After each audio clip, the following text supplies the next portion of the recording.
లోక మర్యాదను అనుసరించకుండా ప్రభుని ఆశ్రయించి తన శరీరాన్ని ఇది నాది కాదు ప్రభా నీదే అన్నట్లు అప్పగించుకున్నాడు. సజీవ యాగంగా అప్పగించుకున్నాడు. అలాంటి వారే లోక మర్యాదను అనుసరించకుండా దేవుడు ఆరంభించిన కార్యం, దేవుడు అప్పగించిన కార్యాన్ని సంపూర్తి చేయగలిగేవారు. అది వాళ్ళకే సాధ్యం కాదు, ఈనాడు మనకు కూడా సాధ్యం.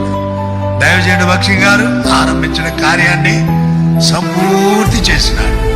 చివరి వరకు 13 సంవత్సరాలు పడకలో ఉండి కూడా ఆయన ప్రభు పిలిచాడు.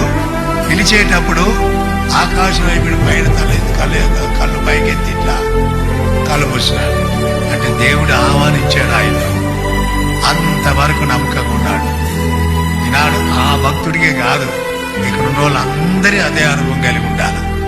దేవుని ప్రజలుగా మనం దేవుని కొరకు ప్రయాసపడాలి. కనుక క్రైస్తవ జీవితం మధ్యలో ఆగిపోయేది కాదు, లోకంతో రాజీపడేది కాదు, సందర్భానుసారంగా లోకాన్ని అనుసరించి జీవించడం కాదు.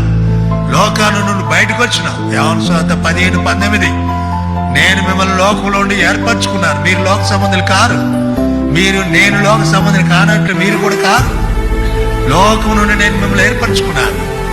లోకాన్ని నుండి ఏర్పరచుకున్న వ్యక్తి లోక మర్యాదను అనుసరించకుండా జీవిస్తాడు.